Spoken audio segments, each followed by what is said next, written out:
Haremos el estudio con ese Upanishad que dice, condúcenos de lo real al irreal, de lo falso a lo verdadero, de las tinieblas a la luz, de la muerte a la inmortalidad. Más brillante que el sol, más puro que la nieve, más sutil que el éter, eres tú. Gonzalo tú esta bella obra que tanto lo oculto que tengo que dice la verdad acerca de todo. Isis, la página 199, y la última sección, analizando cómo los autores del universo invisible. El universo visible es todo lo que existe. Entonces, su primera manifestación abrupta constituye una ruptura de la continuidad, tan verdadera como su derrocamiento definitivo. Artículo 85. Por lo tanto, dado que tal ruptura va en contra de la ley aceptada de la continuidad, los autores llegan a la siguiente conclusión. Ahora bien, no es natural imaginar que un universo de esta naturaleza, que tenemos razones para creer que existe, espiritual, y que está conectado por lazos, vínculos, fuentes de energía con el universo, también es capaz de recibir energía de él. No podríamos considerar el éter o el medio no solamente como un puente. Hay una nota que puede ser que vamos a leer, una nota que pasa el puente, el éter, un puente entre un orden de cosas y otro, formando como una especie de cemento, en virtud del cual los diversos órdenes del universo se unen juntos, se sueldan y se convierten en uno solo, toda la unidad. En definitiva, lo que generalmente llamamos éter puede que no sea un mero medio, sino un medio más del orden invisible de las cosas. De modo que cuando los movimientos del universo visible se transfieren al éter, parte de ellos se transmite o transporta como un puente, o el puente, se ve al universo invisible. Que se utilizan y almacenan. No es siquiera necesario mantener la concepción de un puente. No podríamos decir de una vez que cuando la energía se transporta de la materia al éter, se transporta de lo visible a lo invisible. Que cuando se transporta del éter a la materia, se transporta lo invisible a lo visible. Artículo 198 del universo. Ahí nos quedamos en la última sección. Nos faltó leer esta nota de la primera página. Acá, ese puente, el misterioso éter, ese puente, acá nos dice: contemplar, beholding, de contemplar, grandes científicos del siglo XIX, corroborando la sabiduría de la fábula escandinava citada en el capítulo anterior, en el capítulo 5, ¿no? Esa fábula del Bifrost, de Thor, la fuente de Urda, Odín, los dioses que se juntaban, pero que todos tenían que bajarse del carro, porque la electricidad activa en ese momento puede destruir ese virus. Contemplar, grandes científicos del siglo XIX, corroborando la sabiduría de la fábula escandinava citada en el capítulo anterior. Hace varios miles de años, miles, no cientos, la idea de un puente, como el puente eléctrico, entre el universo visible, el nuestro que conocemos, y el invisible espiritual. Este puente fue alegorizado por ignorantes, entre comillas, paganos. En la Edda, la canción de la Edda de Boruspa, la visión de Bala o la vidente en este caso. Hace varios miles de años, la idea de un puente que es de éter, no de puente de éter o de fojar, entre los universos visibles e invisibles, como este punto espiritual. Esta idea de este puente entre universo visible e invisible fue alegorizada por ignorantes paganos. Los paganos, al principio, no tenía esta palabra ningún más significado. El pagano era un pagano. Equivalía simplemente a habitantes del campo o de los bosques que viven en las paguadas, o los campesinos. O sea, aquel que vive a gran distancia de los templos de la ciudad, la capital. Y desconoce, por lo tanto, la religión del Estado y sus ritos oficiales. La Iglesia Católica. La idea de un puente entre los universos visibles e invisibles fue alegorizada por ignorantes paganos. En la Edda, canción de Borussia, esta Edda, literalmente la Edda es la bisabuela de los cantos escandinavos nórdicos, una recopilación de la historia o mitos, los dioses, toros, islas, divinidades, de los gigantes, de los yotos, los enanos, los elfos y los héroes hermanos. Lo que comparte. La palabra Edda significa ciencia, o sabiduría que tanto tiene una sabiduría. Piensa sabiduría. Tiene mucha analogía con la voz de Sánscrita. Sánscrito es la madre de otro idioma, ¿no? Tiene mucha analogía con la voz sánscrita de Veda, que se divide en la India antes de los Vedas y después de los Vedas. No es de Cristo, no, de los Vedas en este caso. Tiene mucha analogía con la voz sánscrita de los Vedas. Igual esta palabra pues, Leda y con otros nombres se relaciona con el hebreo, del árabe y el latín, que expresan la misma idea en esto. En la era de la canción del Voluspa, el Voluspa es un poema titulado El canto de la profetisa, la pitoniza, no, el canto de esa profetisa. La era de la canción del Voluspa o la visión de Bala o la evidencia. Esta Bala es una especie de hechicera o pitoniza. La Bala, la evidencia. ¿Qué es pues este Bifrost? Recuerda el arcoíris, ¿qué es pues este Bifrost? El radiante arcoíris que conduce a los dioses a su encuentro. Cita, cerca la fuente de Urdar, no la misma idea que los autores del universo invisible ofrecen al estudiante reflexivo. La misma idea de Bifrost, por lo que decía Balfour Stewart, y detalle acerca de esa obra, que es una fuente bastante. El este es el puente. ¿Qué es este puente? Que une lo visible con lo invisible. Ese puente de Bifrost, dicen los nórdicos. El Bifrost es un puente construido por los dioses para defender a Asgard, la tierra de los dioses, ¿no? El de Bachan. Un puente construido por los dioses para defender a Asgard.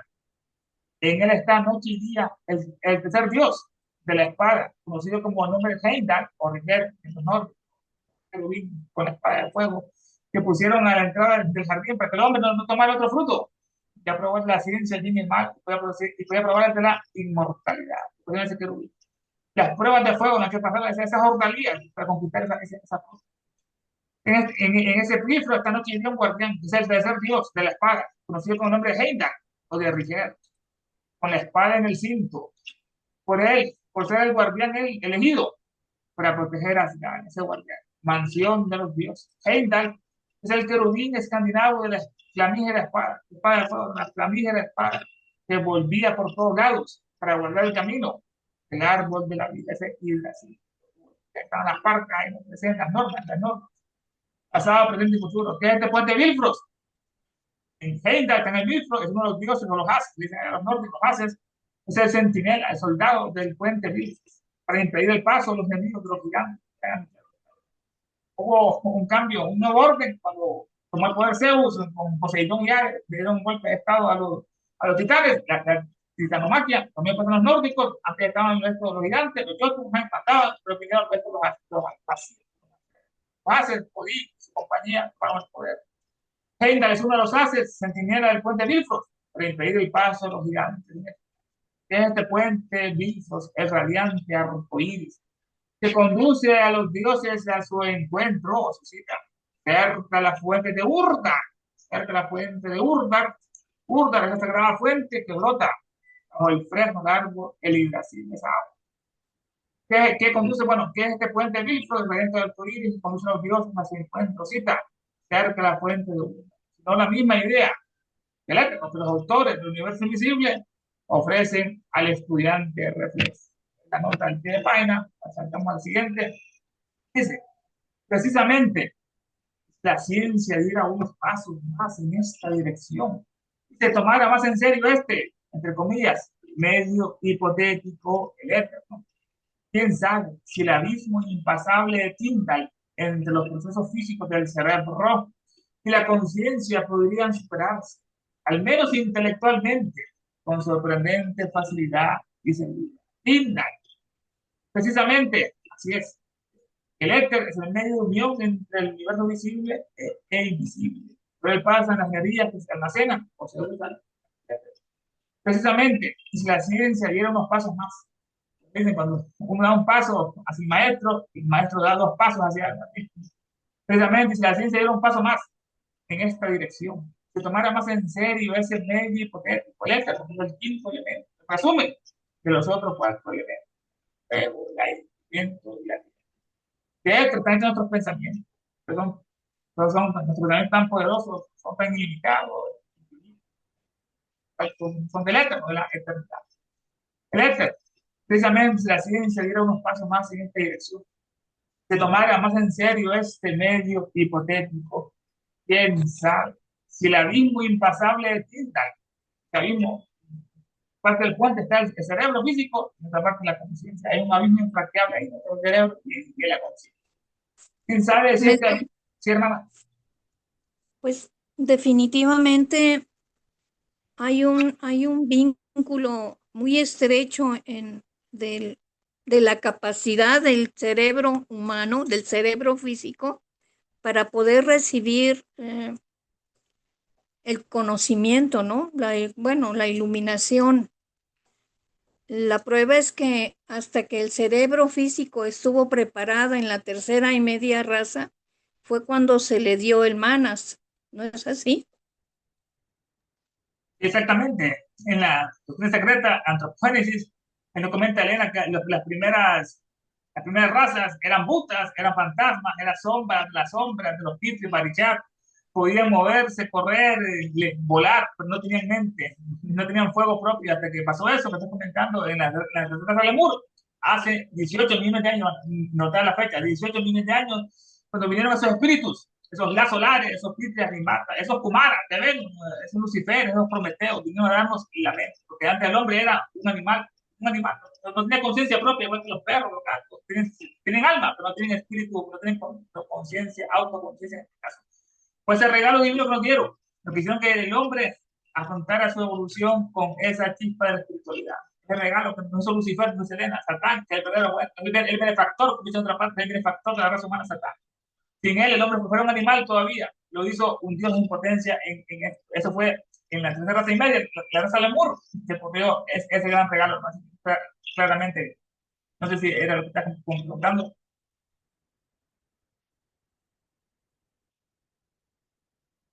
Entonces, bueno, dice, precisamente, Ernesto, discúlpame, es que llegó una de mis hijas y tuve que levantarme a abrirle la puerta.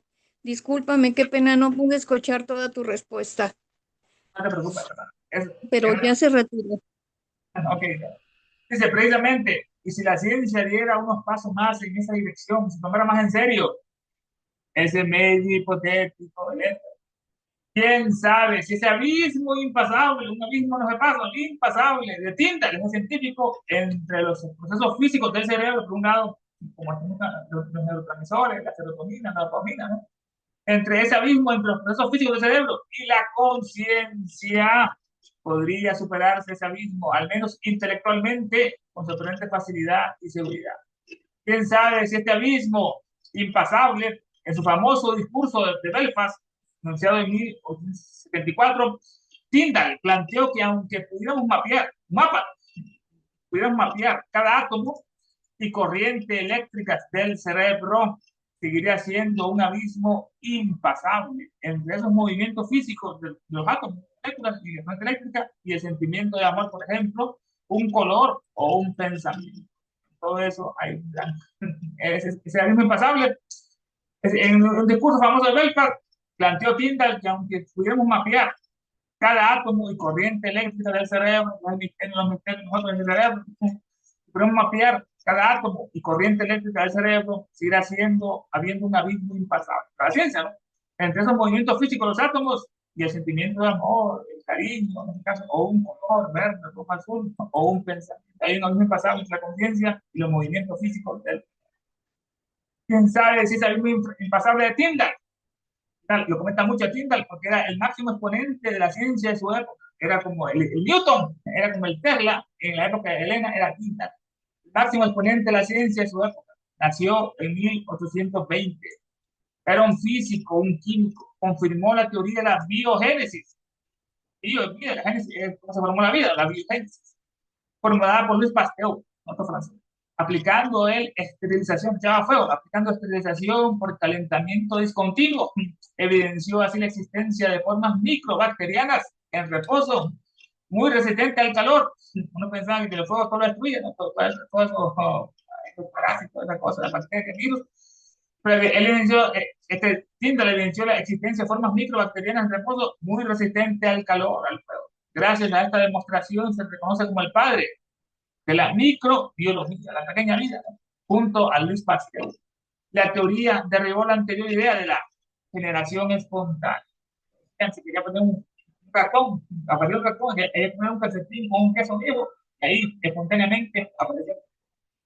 Así que la teoría derivó de Tyndall y Pasteur, la teoría derivó de la generación espontánea que se mantenía vigente desde 1745. Así es la ciencia, van para acá. ¿Quién sabe si el abismo infranqueable de Tyndall entre los procesos físicos del cerebro y de la conciencia podría superarse? La conciencia, no. Una parte del cerebro físico, si es tangible, no se puede estudiar, es el lóbulo frontal, la glándula pineal. El cerebro físico, después está el puente, lo que es el electrofugar, y más allá está la conciencia que los une, los tres. Eso, el mundo visible, el electrofugar con el mundo invisible es el puente que los une. ¿Quién sabe si el abismo infranqueable, impasable de Tyndall entre los procesos físicos del cerebro y de la conciencia podría superarse, al menos intelectualmente, con sorprendente, con sorprendente facilidad y seguridad?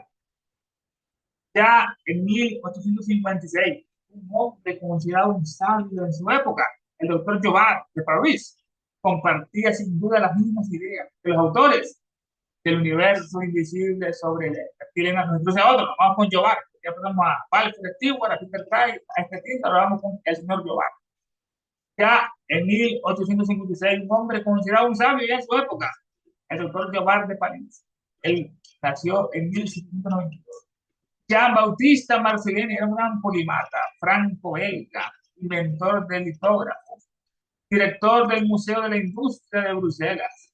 En su época fue considerado un sabio, entre comillas, ella era un sabio, por su inmensa curiosidad técnica y científica, curiosidad importante. Aquí está el contexto, porque se le asocia con la idea sobre el éter y el universo invisible ayudar. Fue un pionero del espiritismo, después de Alan Kardec, aunque era un hombre de tecnología e industria, era un científico, ¿no? Jobard fue uno de los primeros intelectuales en Francia en interesarse seriamente, ¿no?, en los fenómenos que Leo Alan Kardec codificaría como espiritismo. Ahí comenzó todo el espiritismo de Alan Kardec.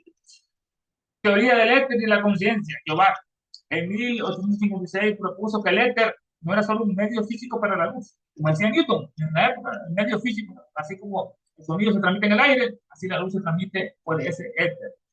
Ya propuso que el éter no era solo un medio físico para la luz, sino un elemento, el quinto, ¿no?, un elemento que conectaba el mundo material en el mundo espiritual. Era el puente, ¿cierto? Sostenía que nuestros pensamientos, que son de éter, nuestros pensamientos e ideas crean vibraciones en ese éter. Vibran, tenía que nuestros pensamientos e ideas crean vibraciones en ese éter, el éter, permitiendo que la influencia de un individuo persista más allá de su muerte física. Digamos a Buda, a Krishna, a Jesús en otra ocasión, permitiendo que la influencia de un individuo persista más allá de su muerte física. En el caso de Elena, no, pero otro. Conexión con el universo invisible. Su pensamiento coincidía con la obra del universo invisible de Alfred Stewart y Peter Kay. Intentaba reconciliar ellos, intentaba reconciliar la física con la inmortalidad. La física, la ciencia, con la inmortalidad. Intentaba conciliar esa física con la ciencia, con la inmortalidad del alma a través de la transferencia de energía al éter invisible, como hemos estudiado en otras clases. Para Jobard, el cerebro era como un imán importante, un gran poder. Lo que uno piensa, eso lo atrae. Estamos en problemas, van a aparecer los problemas. Pensamos en soluciones, aparecen las soluciones. Es un poder increíble, ese poder Tirachak, el poder de la voluntad, el poder de la mente. Para Jobard, el cerebro era como un imán, uno atrae lo que piensa, es que atraía pensamientos del éter según su intensidad y su naturaleza. El cerebro es humano, atraía pensamientos del éter según su intensidad y su naturaleza. Se le describe como un hombre valiente por intentar aplicar el método científico, de un científico, ¿no?, al estudio de las fuerzas invisibles. Jobard se representaba ese momento del siglo XIX, donde la ciencia de vanguardia, la nueva, ¿no?, la electricidad, el magnetismo, la luz y la metafísica, más allá de lo físico, intentaron unirse, un puente, ¿no?, usando el éter como puente, entre comillas, definitivo. La ciencia vanguardista y la metafísica. Está en Jobard. Ya en 1856, un hombre considerado un sabio de su época, el doctor Jobard de París, compartía sin duda la misma idea que los autores del universo invisible sobre el éter. El universo invisible, una obra que utiliza la física victoriana, como analizado bastante, ¿no?, para intentar demostrar científicamente la existencia de una vida después de la muerte.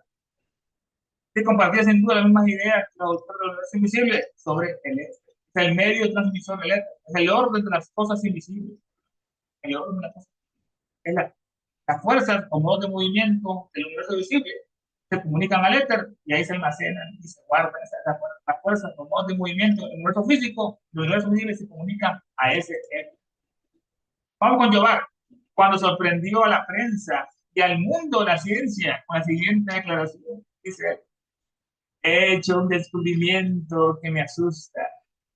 Hay dos tipos de electricidad, una bruta y ciega.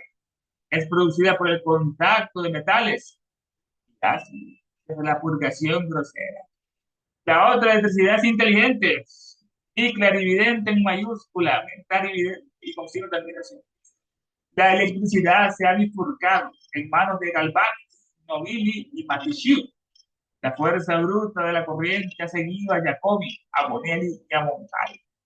Mientras que la fuerza intelectual e inteligente ha seguido a Bois Robert, a Tilorier y al Caballero Duplan. La bola eléctrica o la electricidad globular encierra un pensamiento que desobedece a Newton y a Mario para seguir sus propios caprichos. En los anales de la academia tenemos miles de pruebas de la mayúscula inteligencia del rayo eléctrico. Se reunió con una bola que estaba en la cocina y una bola entró por un agujero. En los anales de la academia tenemos miles de pruebas de la inteligencia del rayo eléctrico, pero me doy cuenta de que estoy permitiendo ser muy indiscreto. Un poco más y les habría revelado a ustedes la clave o la llave. Nos permitiría descubrir a nosotros el espíritu universal. Ahí guardo silencio. Ese el amigo de la ciencia, el 2 de marzo de 1856, la página 60. En la confesión que nos hace Jehová. Más lentamente. Así que este señor, ya un sabio en su época, como sorprendió a la prensa y al mundo de la ciencia con la siguiente declaración. He hecho un descubrimiento que me asusta. La Tierra. Hay dos tipos de electricidad. Dos modalidades.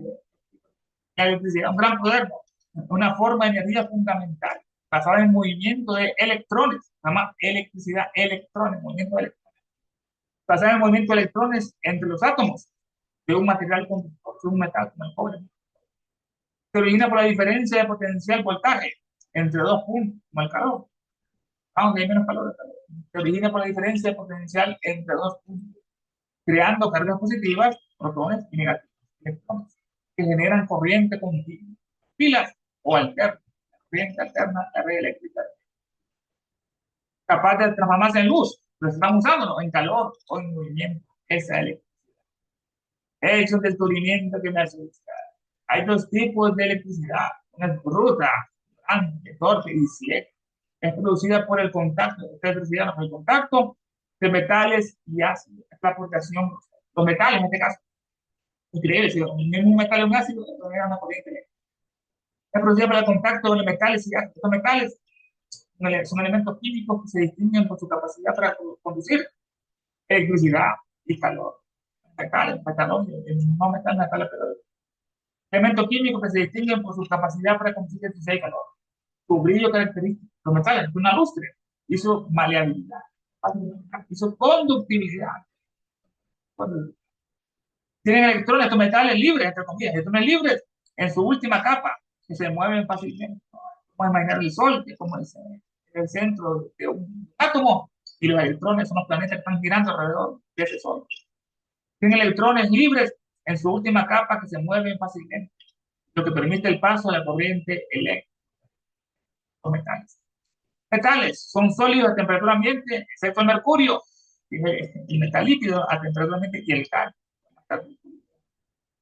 Esta corriente, esta electricidad bruta, grosera, es producida por el contacto entre metales y los ácidos. Estos ácidos, una descripción esto directa de la pila de Volta, de Volta, que fue el primer invento de la batería, que usaba discos de zinc y cobre, no metal, zinc y cobre, separados por cartón, empapados en ácido, en salmuera en este caso. Así el estudio, esta corriente eléctrica, dando vueltas. Usamos los ácidos aquí, una descripción típica, directa de la pila de Volta, el primer invento de la batería. Usaba discos de zinc y cobre separados por cartón, empapado en ácido. ácidos. Para entender por qué se usaban específicamente el cobre y el zinc, la pregunta, ¿no? En esta, entre comillas, electricidad bruta, de la que hablaba el doctor Jobard, hay que mirar cómo interactúan químicamente. El deseo, entre comillas, el deseo de electrones, el potencial de oxidación. En el siglo XIX se descubrió que no todos los metales retienen sus electrones con la misma fuerza. El zinc, por ejemplo, es un metal muy generoso, entre comillas, que suelta sus electrones fácilmente, los dona. Y mientras que el cobre es un metal más colicioso, entre comillas, ¿no? Tiene una mayor afinidad por atraer electrones, uno los da y otros los agarran. Papel del ácido, que es el puente, como eléctrico, es el ácido ahora. Cuando sumerges ambos metales, el zinc y el cobre, en un ácido, como el ácido sulfúrico, que suele correr muy rápidamente, el ácido comienza a atacar al zinc, entre comillas, ataca, obligándolo a liberar sus electrones. Estos electrones no pueden viajar directamente por el líquido, usan un cable externo para correr hacia el cobre. El ácido sulfúrico ataca al zinc. Este flujo de electrones del zinc al cobre es literalmente la corriente eléctrica. Explicación del descubrimiento. Este gran poder lo usamos cotidianamente todos los días y no sabemos el origen de todo. El flujo de electrones del zinc al cobre, literalmente la corriente eléctrica. Hay dos tipos de electricidad. Una bruta y ciega, producida por el contacto entre metales y ácidos, que es la purgación grosera entre paredes. La purgación grosera, la purgación es purificación, purgatorio.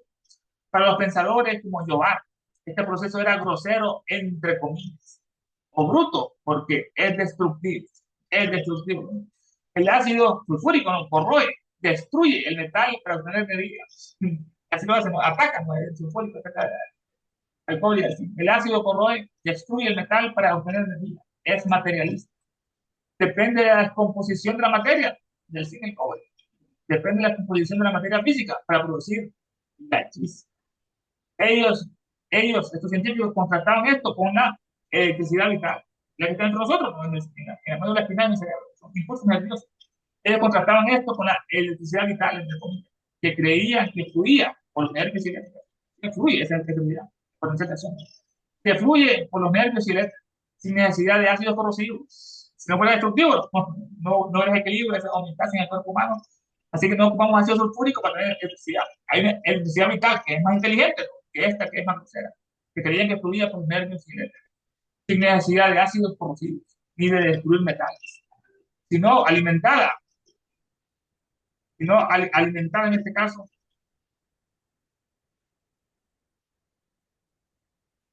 no alimentada en este caso por la voluntad o el espíritu, por la voluntad o el espíritu. Esa es la fundación grosera en este caso. Es un descubrimiento que me asusta. Hay dos tipos de electricidad, una bruta y ciega, que es producida por el contacto de metales y ácidos, la purificación grosera. La otra es inteligente y clarividente. La electricidad se ha bifurcado en manos de Galvani, no, y Magnesia.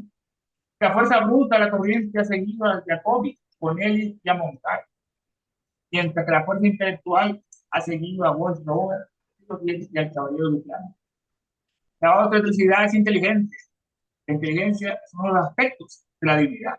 La inteligencia, la sabiduría, la divinidad que estamos formando. Uno de los aspectos de la divinidad, la inteligencia, está en la cabeza, la sabiduría y el poder.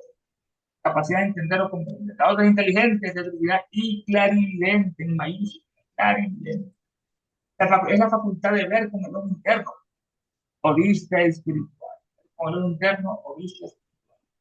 La facultad de ver a través de la materia más densa, desapareciendo esta última voluntad y ante el ojo espiritual del vida.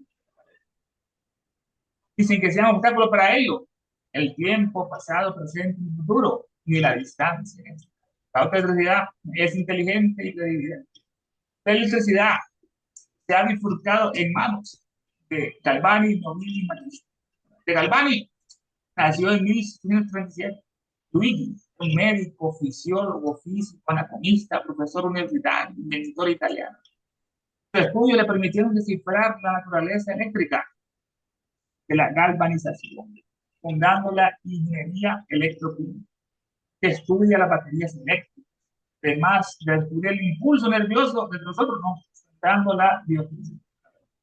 El punto nervioso dando la biofísica. Fue un pionero en la electrofisiología al descubrir la bioelectricidad de la vida. ¿Saben? Demostró que la electricidad provoca la contracción muscular en patas de rana. Tenía un experimento, ponía un conector eléctrico, una pata muerta y saltaba la rana muerta. Ahí después hicieron lo mismo con los muertos, le pusieron una corriente eléctrica a los muertos y empezaron a bailar las piernas. En la médula espinal, todos asustados. Demostró que la electricidad provoca la contracción muscular en partes de la rama, acuñando el término de electricidad animal, entre comillas. Sus experimentos sentaron las bases para la comprensión de los impulsos nerviosos. El experimento que le hacían, ¿no? Sentaron las bases para la comprensión de los impulsos y el desarrollo de las bacterias. De Galvani, ¿no? La electricidad se ubicaba en la mano de Galvani. Nobili, otro, que nació en 1784. Leopoldo era un físico italiano, inventor de numerosos instrumentos para la investigación de la termodinámica y la electroquímica. Fue un físico fundamental en el desarrollo de la electrofisiología y la instrumentación eléctrica a principios del siglo XIX. Se destacó por perfeccionar los instrumentos de medición de corriente, como el galvómetro de Astra. Es un dispositivo extremadamente sensible que permitió medir corrientes eléctricas muy pequeñas, las que pasan los nervios, ¿no? Que permitió medir corrientes eléctricas muy pequeñas. Y por sus estudios sobre la electricidad muscular, conectando el galvanismo, entre comillas, de Luigi Galvani con la biofísica moderna. Nobile, por último está Matricium, en este caso, este nació en 1811. Carlos era un físico italiano que se dedicó principalmente al estudio de los fenómenos eléctricos. Destacado físico, neurofisiólogo, pionero en el estudio de la bioelectricidad. Demostró la existencia de la corriente eléctrica en los músculos. Hay corriente dentro de los músculos, usando el galvómetro de Nobili del anterior, y realizó importantes contribuciones al electromagnetismo y la telegrafía. El telégrafo, para comunicar, impulso eléctrico para las comunicaciones antes de telégrafo.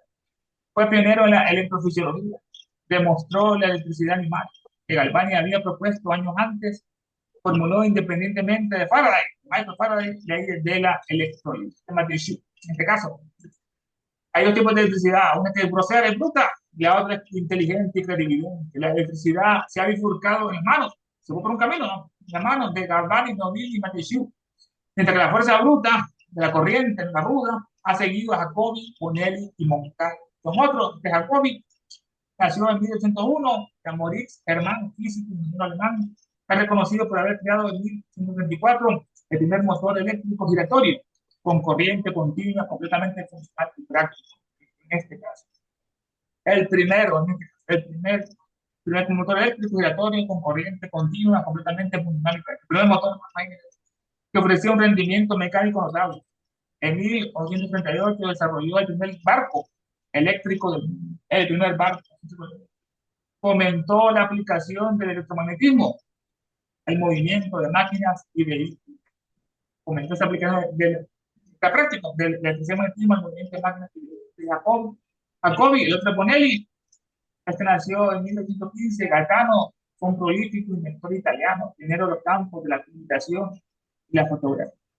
Es famoso por inventar el telégrafo electroquímico, capaz de transmitir mensajes escritos a gran velocidad para su fotografía y cine. Desarrolló el fotobonímetro y experimentó con la microfotografía y dispositivos pre-cinematográficos antes del cine. Bonelli se enfocó en el uso de la electricidad para el trabajo industrial. Estamos en la grosera, ¿no? De máquinas y la comunicación a gran escala, destacando por él Pantelégrafo. Pantelégrafo es un sistema de telegrafía capaz de transmitir imágenes. Sistema de telegrafía capaz de transmitir imágenes y escritura autónoma. Que fue uno de los primeros antecesores del fax, antes del fax. La tejeduría eléctrica. Inventó un telar eléctrico que utilizaba electroimágenes para controlar los hilos, la revolución industrial, intentando sustituir la fuerza mecánica tradicional con impulsos eléctricos. Locomotoras, trenes. Realizó experimentos tempranos en tracción eléctrica para los ferrocarriles, en este caso. El último Moncay mencioné en esta triada es un conde. Van esperando, van a cerrar el micrófono, hermano.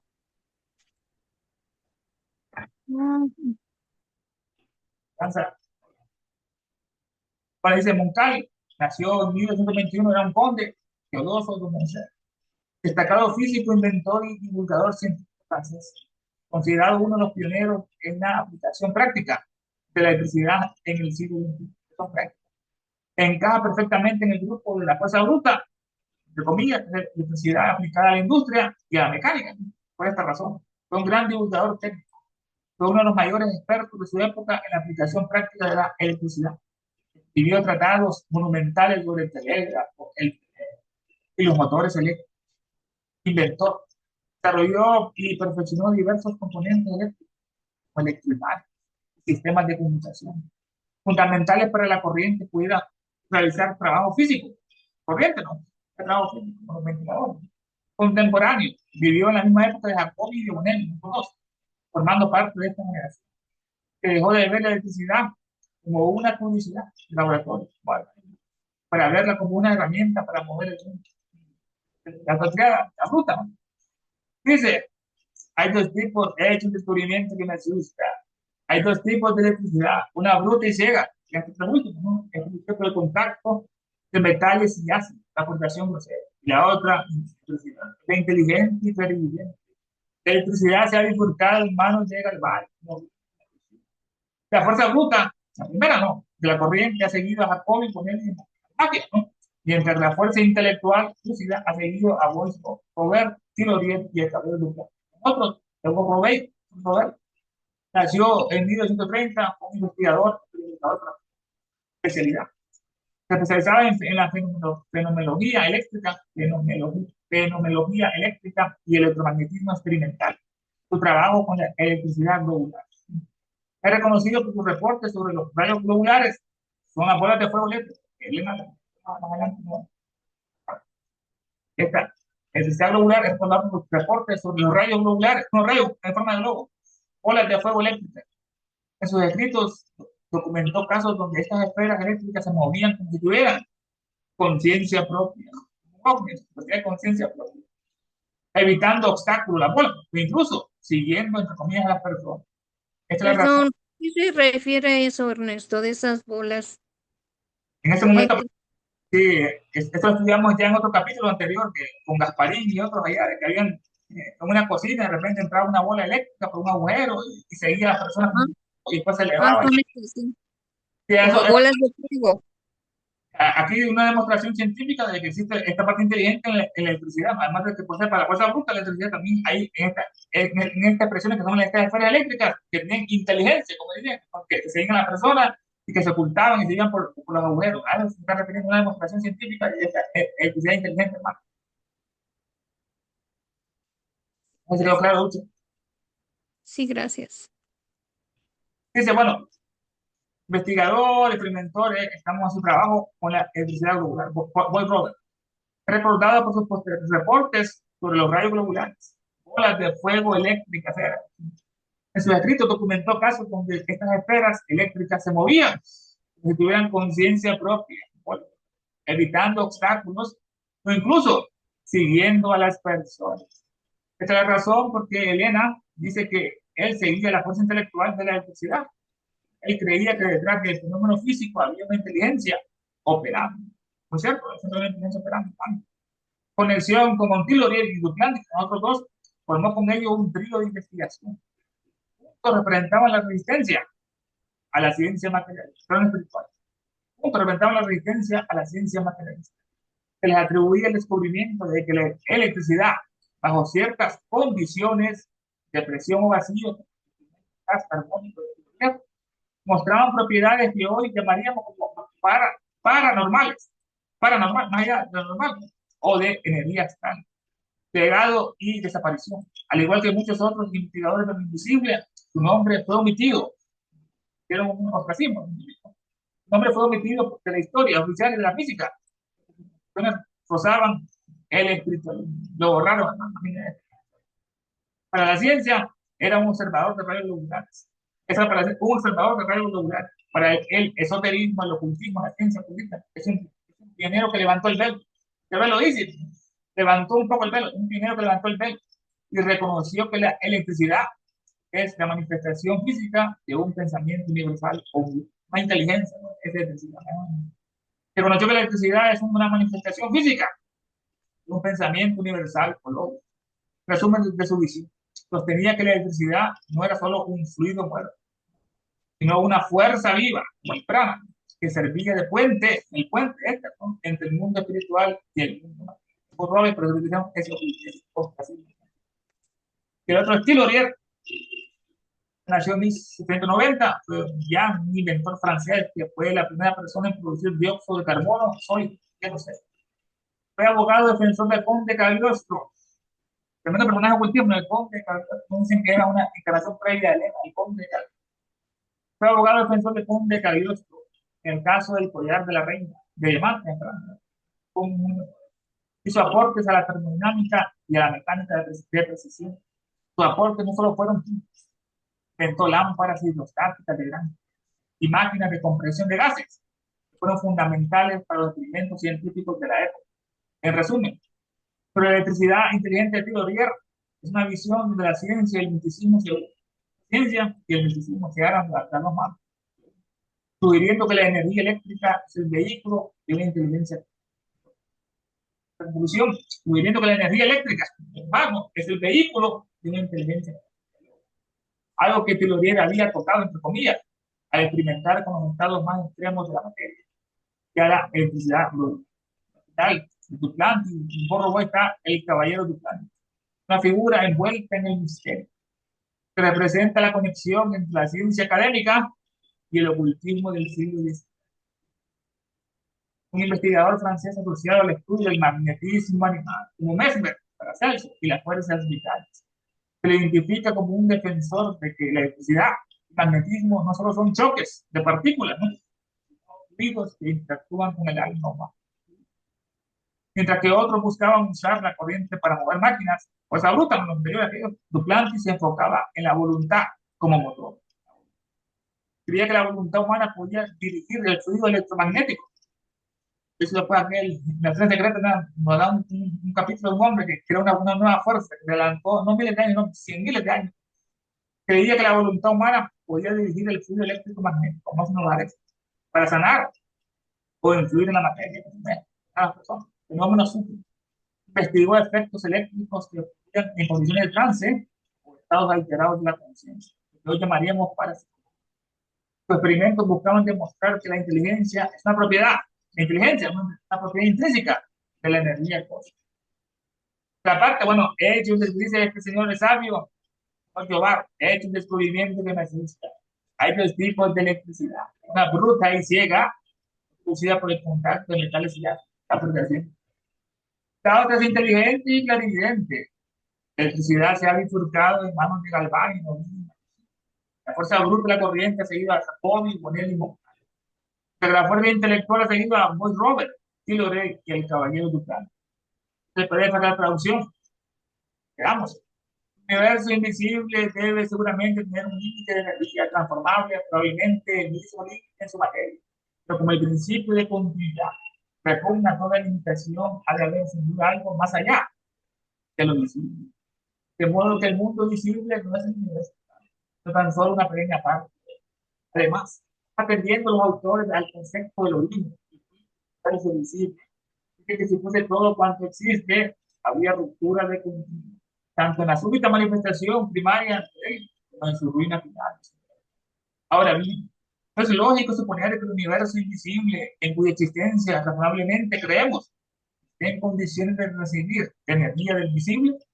Cabe, por lo tanto, considerar el éter o medio transmisor como un puente entre ambos universos. De esta manera quedan conglomerados en ese puente. Hay una nota que pusimos de Ulises. Es curioso que los insignes científicos del siglo XIX corroboren la sabiduría del mito escandinavo a que nos referimos en el capítulo anterior. Hace miles de años la relación entre ambos universos tuvo su alegoría en el puente, tanto Édico ni era un de la profetisa Vaga, el puente de Valle. El radiante arco iris que atraviesan los dioses reunidos en asamblea frente a la fuente de Urta. Es el mismo concepto que el estudiante pensador ofrece a los autores del universo. Fin de la nota. C52. Cabe, por lo tanto, considerar el éter o el transmisor como un puente entre ambos universos. De esta manera quedan combinados en uno solo. En fin, lo que generalmente se llama éter puede ser además de un medio transmisor en el orden de las cosas. De modo que los movimientos del universo visible se comunican al éter, lo transmite como por un puente al invisible, que lo recibe, transforma y almacena. Podemos decir, por lo tanto, que cuando la energía se transmite de la materia al éter, pasa del mundo visible al invisible. Y cuando del éter va a la materia, se transfiere del mundo visible al invisible. Precisamente es así. Cuando la ciencia adelante algunos pasos más en este camino, que estudien nuevamente el hipotético medio transmisor, entre comillas, para salvar el sin peligro, el abismo que tiene de abierto entre el cerebro físico y la conciencia. Esta es otra traducción. Algunos años antes, en 1856, el por entonces famoso doctor Jobard de París expuso acerca del éter el mismo concepto sustentado después por los autores del universo invisible. Con asombro del mundo científico, dijo el doctor Jobard a este propósito: acabo de hacer un descubrimiento que me asusta. Hay dos modalidades de electricidad, una ciega y cruda, dimanante del contacto de los metales con los ácidos, y otra electricidad racional y clarividente. La electricidad se ha bifurcado en manos de Galván, la corriente ruda tomó la dirección de Jacob y Bonel, mientras la corriente lúcida e inteligente hoy sobra a los comentarios, puntos de vista, sugerencias, los micrófonos están para ustedes.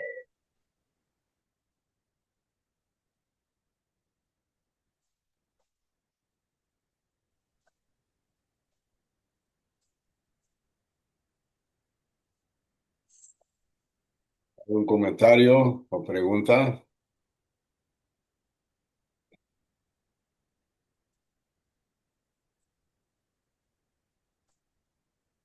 Esta parte de la esfera eléctrica o electricidad globular me recordó lo que Blavatsky cita en la doctrina secreta del doctor Keely, que con su energía podía activar un motor que, claro, usaba al conectarse, usaba notas musicales también, pero era solamente a través de su toque que activaba esta, este motor eléctrico y usaba unas esferas, por eso me acordé de esta parte de la esfera eléctrica o electricidad globular.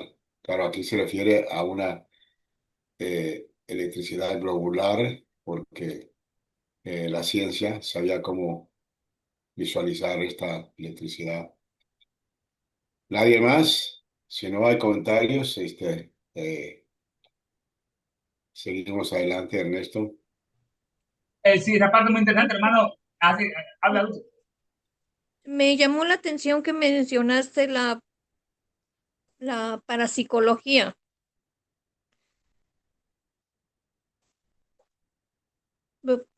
¿Qué relación? No me quedó claro que la relación por la que la mencionaste.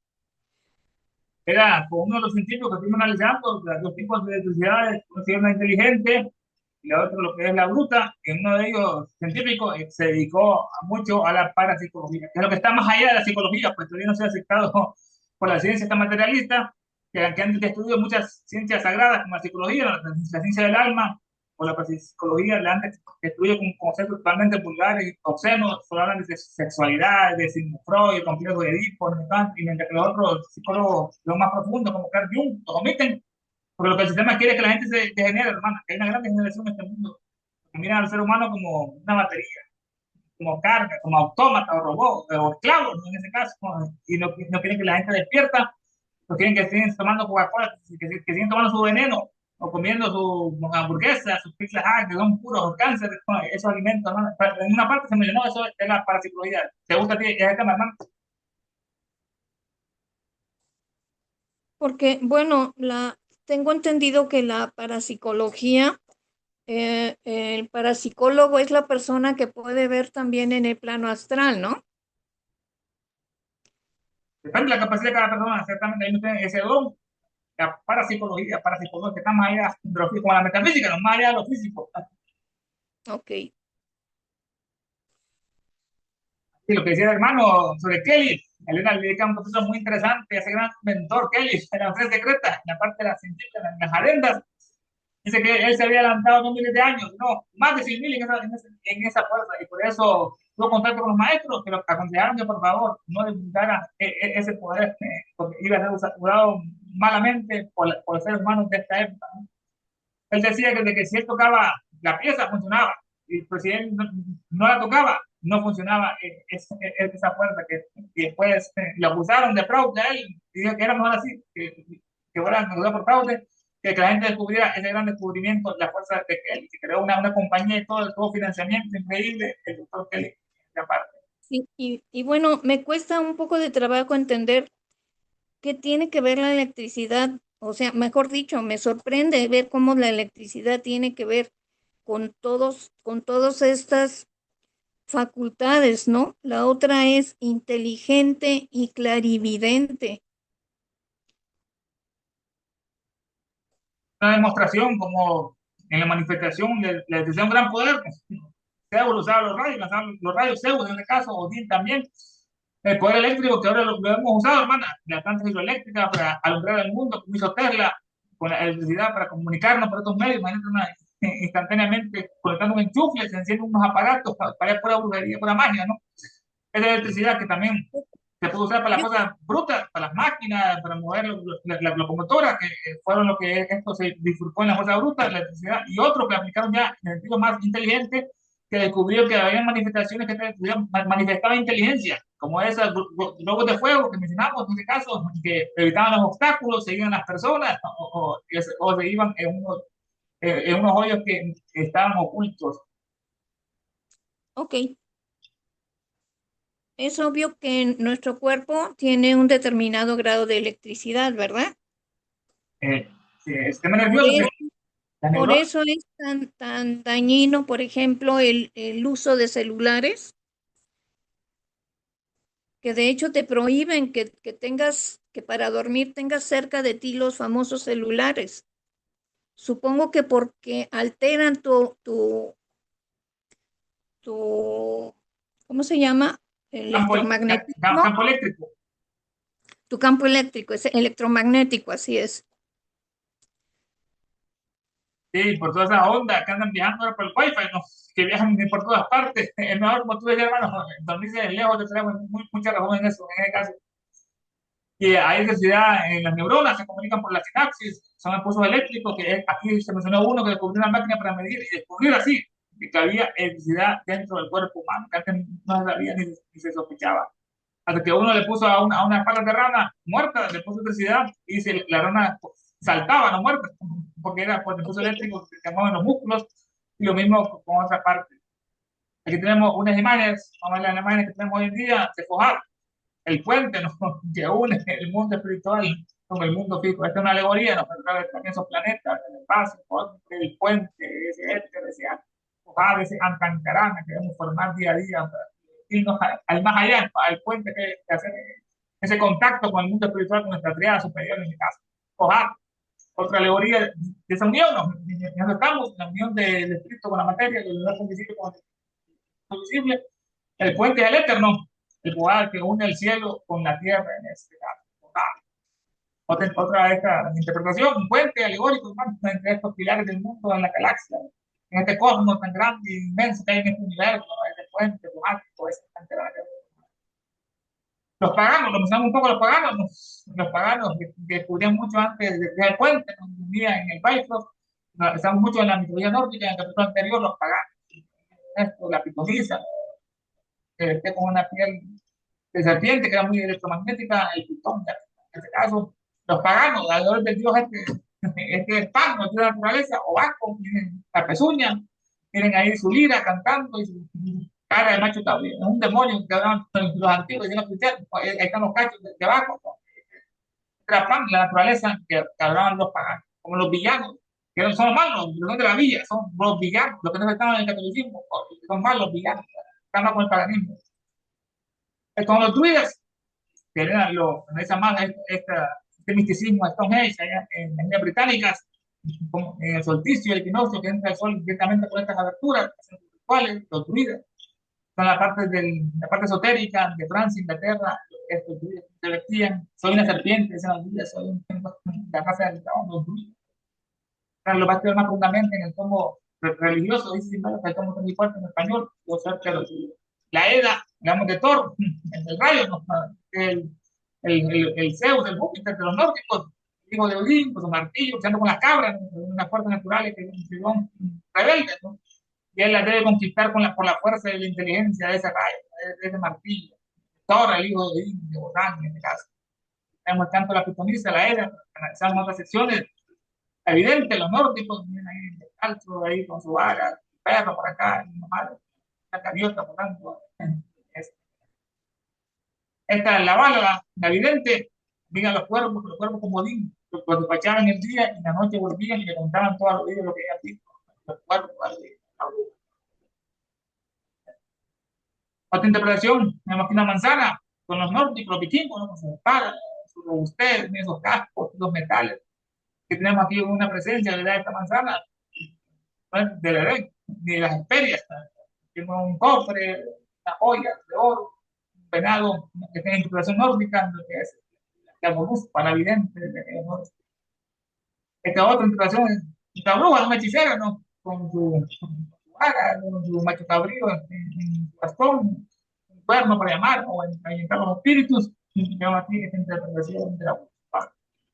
Otra, un cisne, igual que Logi entre los nórdicos, un caballero que tenía un cisne para servir a la humanidad, un caballero andante, en este caso de Logi, una valquiria. Hablamos del Bifrost, y así comenzamos a notar el pie de página que unía el universo físico con el universo invisible. Thor, ahí va Asgard, aquí va ese Bifrost que va el mundo superior a la Tierra, ya está en Tancarana, ya estoy para allá, en ese Bifrost. La interpretación de Bifrost es el puente que une el mundo Midgard, que es nuestro mundo Tierra, con el mundo de los dioses, que es el Asgard. Están protegidos por el Heimdall y Querubín.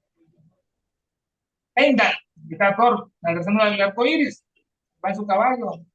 Yo decía que él debía bajarse y se pie porque en estado activo podía destruir todas las fuentes de Urda, las purificaba como el alcaez, el baño, el nórdico, de todo, la electricidad personificada. Asgard, la tierra de los dioses, está más allá del puente. Este es el árbol y Brasil, está la fruta de la inmortalidad, ¿no? Y Brasil de los nortes. Está prohibido que los humanos vayan para allá, con los puros. Este Heimdall, el querubín, este es el guardián del Bifrost, del arcoíris, que impide que todos los gigantes vayan a luchar al Asgard como la titanomaquia. De Cronos contra Zeus, que se comía a sus hijos, Cronos a Júpiter, hasta que Zeus nos liberó en este caso. Heimdall, el guardián de los nortes. La interpretación del querubín nórdico, ¿no? Con su espada de fuego, nos unamos un poco a ese querubín.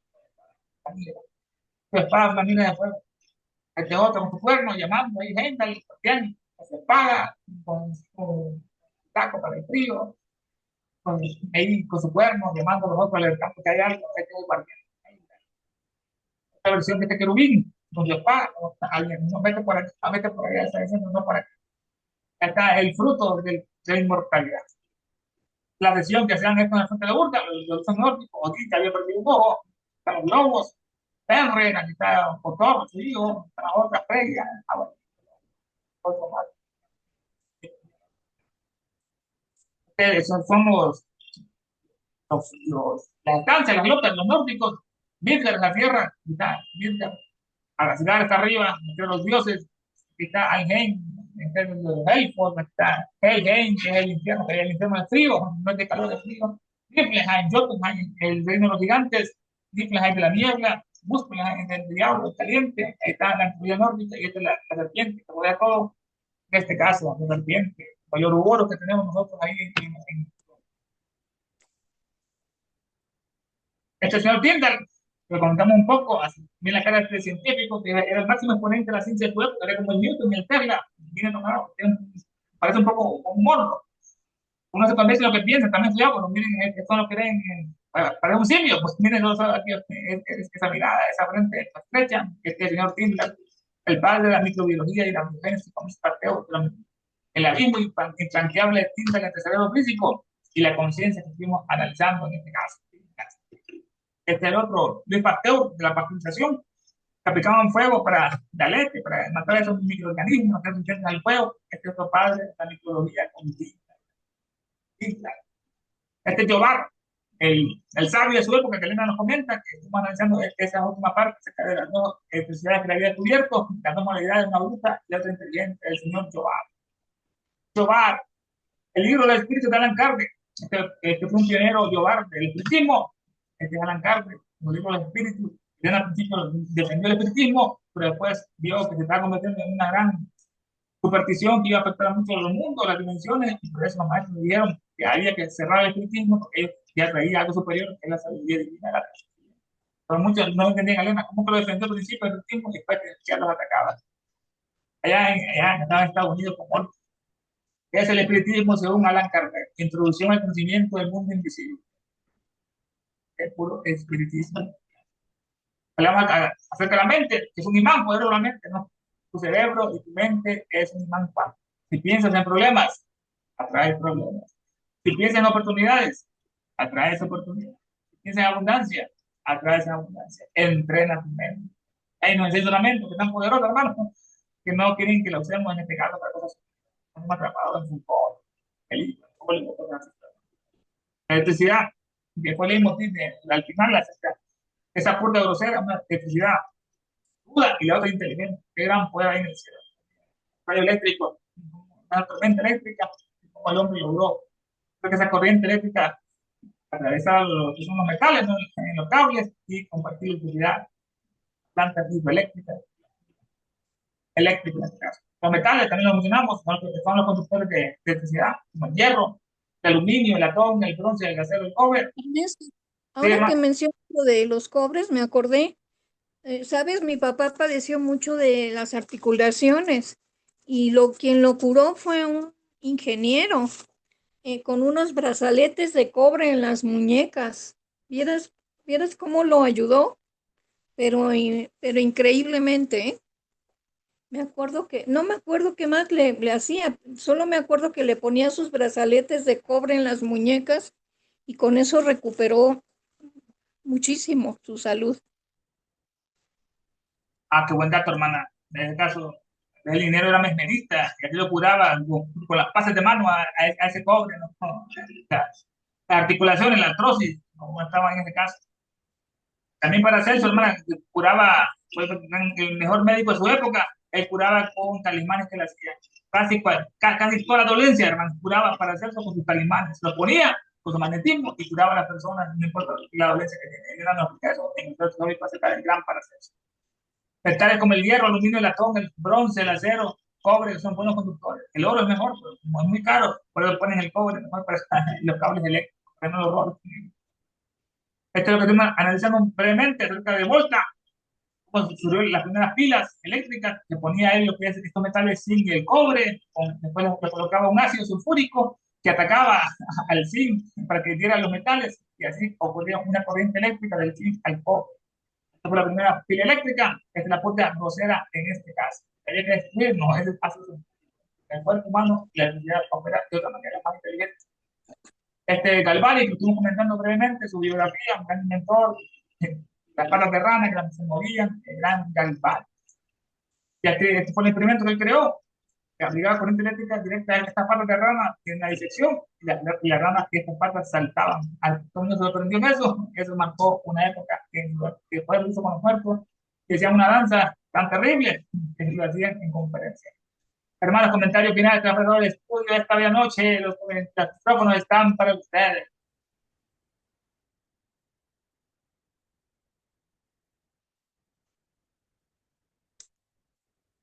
Gracias, Ernesto. Gracias, Roberto. Como Sí, siempre, una clase muy interesante. sí, gracias a todos. Con lo que preguntabas de la electricidad en el cuerpo, ves que en las salas de operaciones usan la electricidad para revivir a personas, ¿verdad? Oh, sí, es cierto. Sí, por la electricidad que tenemos y claro, tienen que saber cómo usarla, por supuesto. En algún tiempo o algunos también usaban la electroterapia, pero pues, había que conocer cómo usarla porque si no sabe uno, es como todo, ¿no? Te puede matar. Sí, como le pasa a mucha gente en los centros para enfermos mentales, ¿no? Con los famosos electrochoques que les daban, que Sí, los destruyen, los atrofian sí, del cerebro. Así sí. es. Se puede, como todo, se puede usar para las dos cosas, ¿verdad? Sabiendo la medida, ¿verdad? Todo con Sí. medida.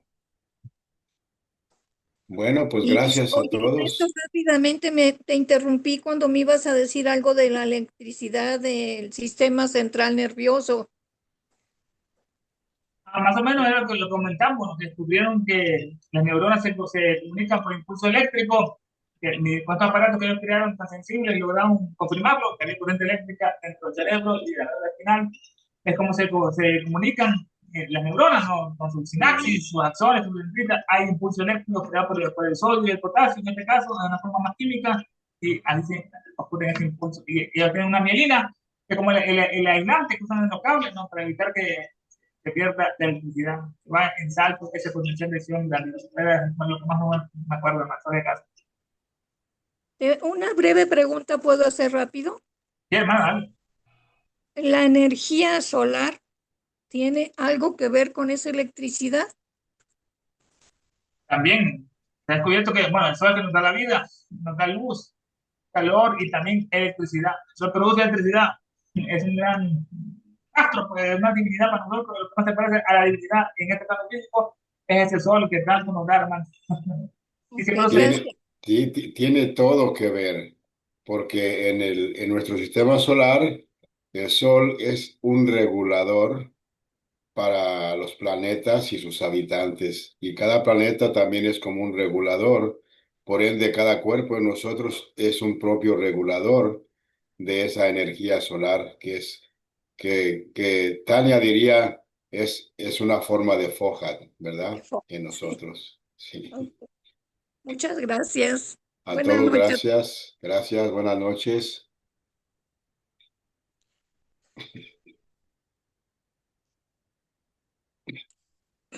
Gracias.